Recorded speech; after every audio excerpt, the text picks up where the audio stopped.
اعوذ باللہ من الشیطان الرجیم، بسم اللہ الرحمن الرحیم۔ السلام علیکم دوستوں، میری طرف سے آپ سب کو بہت بہت عید الاضحیٰ کی خوشیاں مبارک ہوں۔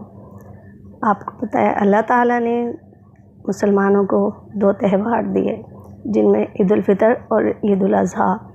عید الاضحیٰ کے بارے میں ہم بات کرتے ہیں۔ یہ 10 ذو الحجہ کو مسلمان حضرت ابراہیم خلیل اللہ علیہ السلام کی عظیم سنت کو زندہ کرتے ہیں۔ یوں تو حضرت ابراہیم علیہ السلام کی ساری زندگی عظیم الشان قربانیوں سے آراستہ ہے، مگر بحکم خداوندی اپنے لاڈلے فرزند حضرت اسماعیل علیہ السلام کے نازک و نرم خوبصورت نورانی گلے پر اپنے ہاتھ مبارک سے پوری قوت کے ساتھ تیز دھار چھری چلانا ایسی لامثال اور منفرد قربانی ہے کہ تعمیل حکم و طاعت خداوندی کی ایسی مثال نہیں ملتی۔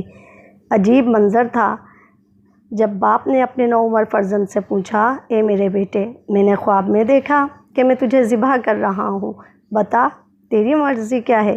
حضرت ابراہیم علیہ السلام نے اپنے بیٹے سے یہ رائے اس لیے نہیں پوچھی تھی کہ اگر بیٹے کی رائے ہوگی تو ایسا کروں گا، ورنہ میں اپنے بیٹوں کو ذبح نہیں کروں گا، ایسا ہرگز نہیں، بلکہ حضرت ابراہیم علیہ السلام نے رائے اس لیے پوچھی تھی کہ یہ معلوم ہو جائے کہ اللہ کے حکم کے بارے میں بیٹے کا تصور کیا ہے۔ حضرت اسماعیل علیہ السلام کی فرمانبرداری دیکھیے، وہ بیٹا بھی تو کوئی عام بیٹا نہیں تھا، وہ بھی آخر خلیل اللہ کا فرزند ارجمند تھا۔ اگر باپ خلیل اللہ کے مرتبے پر فائز ہوا تو بیٹے کے سر پر بھی ذبیح اللہ کا تاج سجنے والا تھا، کیونکہ آپ علیہ السلام کی صلب اطہر سے آقائے دو جہاں، تاجدار انبیاء، شفیع روز جزا، خاتم النبیین حضرت محمد مصطفیٰ صلی اللہ علیہ وآلہ وسلم اپنے نور مبین سے اس جہاں کو دائمی روشنی سے منور کرنے والے تھے، اس لیے وارث نبوت نے بھی اطاعت کی حد کر دی۔ آپ علیہ السلام نے اپنے باپ کے آگے سر کو جھکا دیا اور یہ بھی نہیں پوچھا کہ ابا جان مجھ سے کیا جرم سرزد ہوا ہے، میری خطا کیا ہے جو آپ مجھے موت کے حوالے کرنے جا رہے ہیں۔ قربان جاؤں اس بیٹے پر جس نے نہایت عاجزی اور انکساری سے اپنے باپ کے آگے اپنی گردن جھکاتے ہوئے جو کلمات اپنی زبان سے ارشاد فرمائے، وہ قیامت تک نسل انسانی کے لیے مشعل راہ بن گئے۔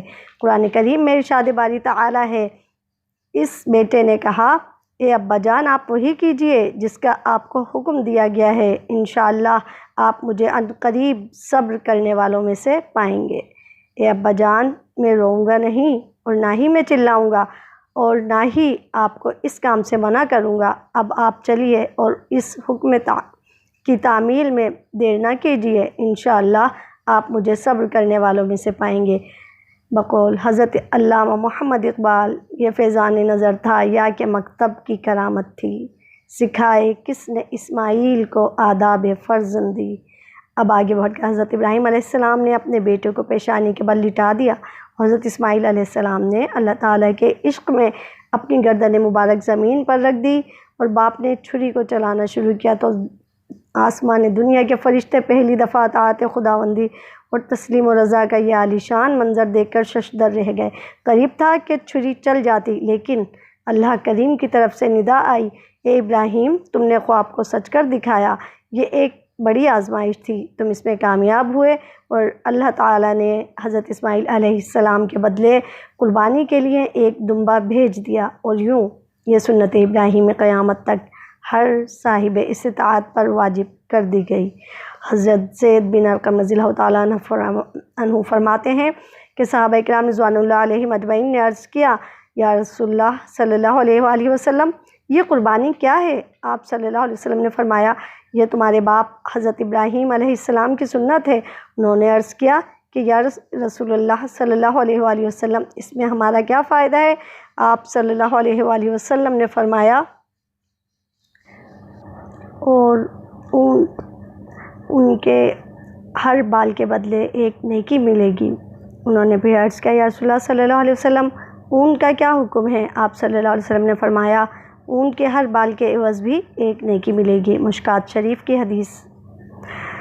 حضرت عبداللہ بن عمر رضی اللہ تعالیٰ عنہ سے روایت ہے کہ حضور نبی کریم صلی اللہ علیہ وآلہ وسلم نے مدینہ منورہ میں 10 سال قیام فرمایا اور ہر سال قربانی کی۔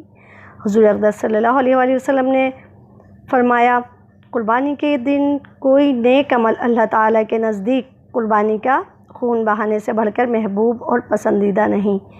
ہمیں چاہیے کہ عید الاضحیٰ کے ایام میں پورے ذوق و شوق کے ساتھ سنت ابراہیمی زندہ کرتے ہوئے اللہ تعالیٰ کی راہ میں قربانی کریں، اور عید الاضحیٰ کی خوشیوں میں غرباء اور مساکین اور محتاجوں کو بھی شامل کریں، اور رسمی رکھ رکھاؤ کو بالائے طاق رکھتے ہوئے غریب لوگوں کو بھی گلے سے لگائیں، کیونکہ سچی خوشی تو وہی ہے جو آپ کو رد عمل کے طور پر ملے۔ اور جب کسی دکھی، غریب، کمزور کو سینے سے لگایا جاتا ہے تو اس سے یقیناً مسرتوں میں اضافہ ہوتا ہے۔ دعا ہے کہ اللہ تبارک و تعالی تمام اہل اسلام کی قربانیوں کو شرف قبولیت بخشے۔ آمین ثم آمین یا رب العالمین۔